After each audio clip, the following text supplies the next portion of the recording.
आप देख रहे हैं इंडिया टाउन न्यूज, भारत की बात। नमस्कार, आप देख रहे हैं इंडिया टाउन न्यूज और मैं हूं आपके साथ सुरभि शुक्ला। स्वागत है आपका हमारी खास बुलेटिन दुर्ग भिलाई की खबरों में। तो चलिए बुलेटिन में जाने से पहले एक नजर डालते हैं आज की हेडलाइंस पर। इल्म की रोशनी का पैगाम, शिक्षा और माफी की सीख, मौलाना ने दिया अमन का पैगाम।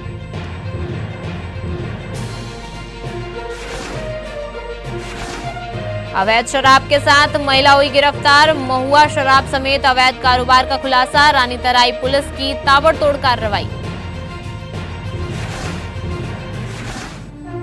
आंधी तूफान का तांडव, ट्रैफिक पुलिस बनी ढाल, दुर्ग में रफ्तार पर तुरंत ब्रेक, फिर सुचारू हुआ जनजीवन। स्मार्ट क्लास से बदली पढ़ाई की तस्वीर, प्रवेश उत्सव में शिक्षा का डिजिटल तोहफा, दीवारों से लेकर स्क्रीन तक पहुंची पढ़ाई, शिक्षा मंत्री ने खोला डिजिटल क्लास। दुर्ग जिले में अचानक आई तेज आंधी तूफान, हवाओं और मूसलाधार बारिश ने जनजीवन को कुछ घंटों के लिए पूरी तरह अस्त व्यस्त कर दिया। कहीं पेड़ सड़क पर धराशायी हो गए तो कहीं टहनियां टूटकर यातायात की राह रोकती नजर आई। आपको बता दें कि बिजली गुल होने से कई इलाकों में अंधेरा और कम दृश्यता ने हालात और चुनौतीपूर्ण बना दिए। इसी बीच कई जगहों पर वाहन चालक फिसलन और खराब दृश्यता के कारण रास्ता भटकते हुए डिवाइडरों तक पहुंच गए, जिससे कुछ समय के लिए यातायात व्यवस्था चरमरा गई। आपको बता दें, लेकिन जैसे ही हालात बिगड़े वैसे ही मैदान में उतरी दुर्ग यातायात पुलिस। बिना समय गंवाए प्रमुख चौराहों और संवेदनशील मार्गों पर जवानों की तैनाती की गई और राहत कार्य शुरू कर दिए गए। स्थानीय प्रशासन, नगर निगम और आम नागरिकों के साथ मिलकर पुलिस टीमों ने सड़क पर गिरे पेड़ों को हटाने का अभियान चलाया।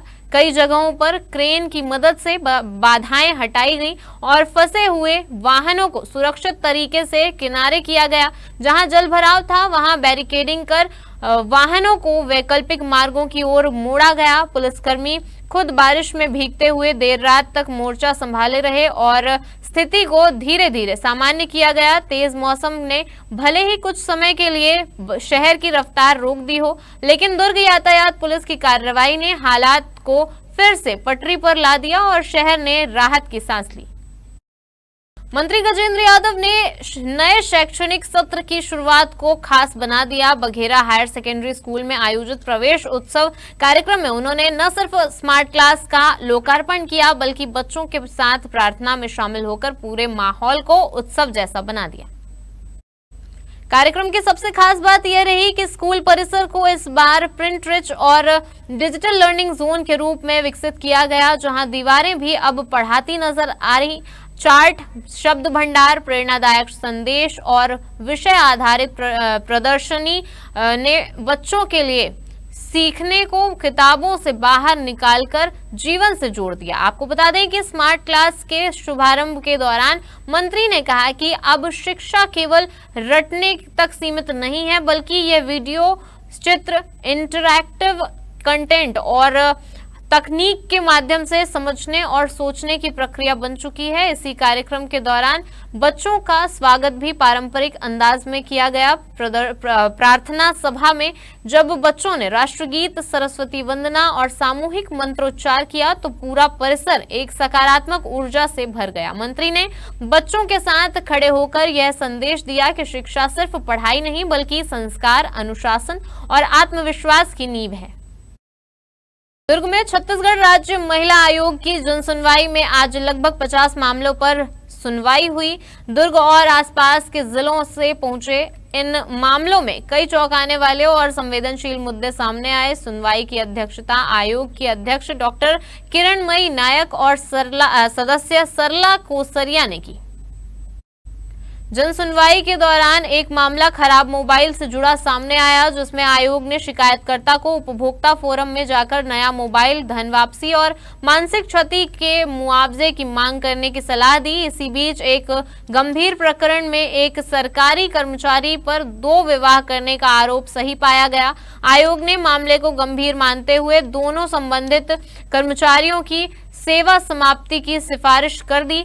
एक अन्य संवेदनशील मामले में आयोग ने डीएनए टेस्ट कराने की अनुशंसा करते हुए आगे विस्तृत जांच के निर्देश दिए हैं। कई मामलों का निपटारा आपसी सहमति से किया गया, जबकि कुछ प्रकरण पहले से न्यायालय में लंबित होने के कारण उन्हें वहीं भेज दिया गया। आयोग ने कहा कि महिलाओं को त्वरित और प्रभावी न्याय दिलाने के लिए ऐसी जन सुनवाइयां आगे भी नियमित रूप से जारी रहेंगी।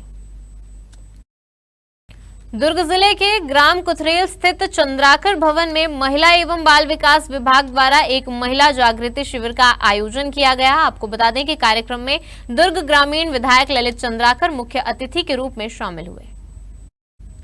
इस दौरान शिविर में छोटे बच्चों का अन्नप्राशन संस्कार पारंपरिक तरीके से कराया गया। गर्भवती महिलाओं की गोद भराई की रस्म भी की गई और उन्हें पोषण आहार की टोकरी भेंट की गई। मौके पर विधायक ने बच्चों के अच्छे स्वास्थ्य और माताओं के सुरक्षित मातृत्व की कामना की। इसके साथ ही कार्यक्रम में मौजूद सभी जनप्रतिनिधियों, अधिकारियों, आंगनबाड़ी कार्यकर्ताओं और ग्रामीण महिलाओं ने बाल विवाह को पूरी तरह खत्म करने का संकल्प लिया। विधायक ललित चंद्राकर ने कहा कि 18 वर्ष से कम उम्र में शादी करना कानूनन अपराध है। उन्होंने कहा कि बेटियों को पढ़ाना और आत्मनिर्भर बनाना ही असली विकास है। शिविर में महिला स्व सहायता समूहों द्वारा लगाए गए स्टॉल भी आकर्षण का केंद्र रहे। यहाँ अचार, पापड़, बरी, अगरबत्ती और हस्तशिल्प जैसे उत्पाद प्रदर्शित किए गए। विधायक ने इन उत्पादों की सराहना की और कहा कि प्रधानमंत्री के कार्यकाल में महिला सशक्तिकरण के क्षेत्र में काफी काम हुआ है। वक्त हो चुका एक छोटे से ब्रेक का। बने रहिए इंडिया टाउन न्यूज के साथ। क्या आप बाल झड़ने से परेशान हैं? अब अपनाइए प्रकृति की शक्ति। पाइए घने चमकदार बाल और खूबसूरत दमकती त्वचा। प्रकृति का वरदान Rukhsana shine herbal beauty combo kit, प्राकृतिक जड़ी बूटियों से तैयार। अब पाइए खूबसूरत चमकते बाल और त्वचा।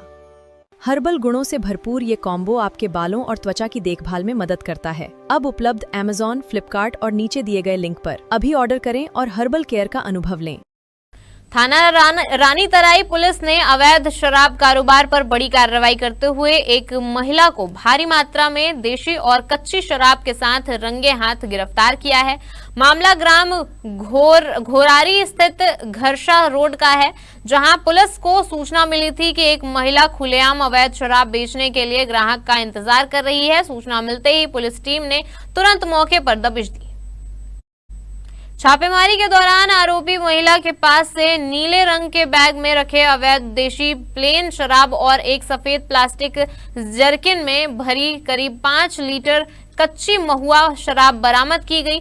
पूछताछ में महिला ने अपना नाम गोदावरी बाई बताया और अवैध शराब बिक्री की बात स्वीकार की। इसके बाद पुलिस ने उसके कब्जे से उसके खिलाफ छत्तीसगढ़ आबकारी अधिनियम के तहत मामला दर्ज कर गिरफ्तार कर लिया। फिलहाल महिला को न्यायालय में पेश कर रिमांड पर भेज दिया गया है। भिलाई नगर पालिका निगम के आयुक्त राजीव कुमार पांडे ने जोन 4 खुर्सीपाड़ क्षेत्र का निरीक्षण किया और वहां चल रहे विकास कार्यों की स्थिति देखी। आयुक्त ने नई पानी टंकी, सफाई व्यवस्था, सड़क पर रखे निर्माण सामग्री और ई-लाइब्रेरी का जायजा लिया। निरीक्षण के दौरान आयुक्त ने वार्ड क्रमांक 42 गौतम नगर स्थित उच्च क्षमता वाली पानी टंकी को देखा। उन्होंने अधिकारियों को निर्देश दिया कि क्षेत्र के लोगों को नियमित और पर्याप्त पानी की सप्लाई हर हाल में सुनिश्चित की जाए। इसी कड़ी में बालाजी नगर में निरीक्षण के समय कई जगह सड़क पर निर्माण सामग्री रखी हुई मिली। इस पर आयुक्त ने मकान मालिकों को तुरंत सामग्री हटाने को कहा। इसी तरह सुभाष नगर क्षेत्र में सफाई व्यवस्था की जांच के दौरान आयुक्त ने बरसात में जल भराव की समस्या पर चिंता जताई। उन्होंने अधिकारियों को पानी निकासी की बेहतर व्यवस्था करने और जरूरी तकनीकी उपाय तुरंत करने के निर्देश दिए ताकि सड़कें खराब न हो। इसके अलावा उन्होंने क्षेत्र में चल रही ई-लाइब्रेरी का भी निरीक्षण किया। आयुक्त ने कहा कि लाइब्रेरी की व्यवस्था और बेहतर की जाए ताकि बच्चों और युवाओं को पढ़ाई के लिए अच्छी और आधुनिक सुविधाएं मिल सके। तकियापारा ईदगाह मैदान में चल रहे 10 दिवसीय धार्मिक आयोजन के दौरान दूसरे दिन माहौल उस वक्त भावुक और प्रेरणादायक हो गया जब मौलाना हाशिम अशरफ कानपुरी ने अपनी तकरीर में तालीम, इंसानियत और माफी के पैगाम को प्रमुखता से रखा। आपको बता दें कि बड़ी संख्या में मौजूद लोगों ने उनकी बातों को गंभीरता से सुना और सराहा।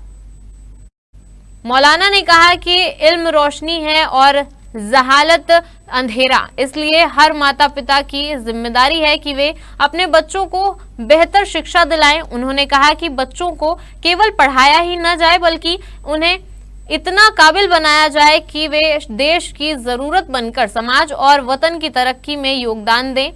तकरीर के दौरान उन्होंने फतेह मक्का के ऐतिहासिक वाक़ये का जिक्र करते हुए बताया कि किस तरह पैगंबर हजरत मोहम्मद ने जीत के बाद भी दुश्मनों को माफ कर इंसानियत और रहमत की मिसाल पेश की है। मौलाना ने कहा कि माफ कर देना इस्लाम की सबसे खूबसूरत तस्वीर है और यही पैगाम आज के दौर में सबसे ज्यादा जरूरी है।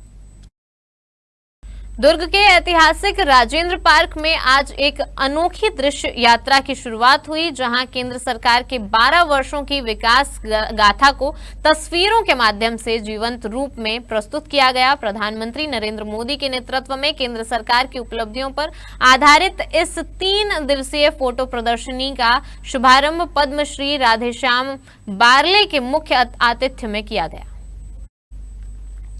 कार्यक्रम में सांसद विजय बघेल, महापौर अलका बागमार और विधायक ललित चंद्राकर सहित अनेक जनप्रतिनिधि एवं गणमान्य नागरिक उपस्थित रहे। प्रदर्शनी में उज्ज्वला योजना से रसोई में आई रोशनी, आयुष्मान भारत से मिली स्वास्थ्य सुरक्षा, मुद्रा योजना से उभरे छोटे उद्यम और स्टार्टअप इंडिया से जन्म लेते नए विचारों को प्रभावशाली ढंग से दर्शाया गया है। साथ ही साइंस एंड टेक्नोलॉजी में भारत की प्रगति, डिजिटल अभियान की गति, 3 करोड़ लखपति दीदी की प्रेरक कहानियां, मुफ्त राशन योजना का सामाजिक प्रभाव और अयोध्या में राम मंदिर निर्माण जैसी ऐतिहासिक उपलब्धियों को भी विशेष स्थान दिया गया है। आयोजकों के अनुसार यह प्रदर्शनी केवल देखने के लिए नहीं बल्कि समझने और अनुभव करने की एक कोशिश है। आपको बता दें कि आगामी 3 दिनों तक यह प्रदर्शनी आम नागरिकों, विद्यार्थियों और युवाओं के लिए निःशुल्क खुली रहेगी ताकि वे देश की विकास यात्रा को एक नए दृष्टिकोण से जान सकें। हमारी खास बुलेटिन दुर्ग भिलाई की खबरों में फिलहाल इतना ही। अब मुझे दीजिए इजाजत और आप देखते रहिए इंडिया टाउन न्यूज, भारत की बात। नमस्कार। आप देख रहे हैं इंडिया टाउन न्यूज, भारत की बात।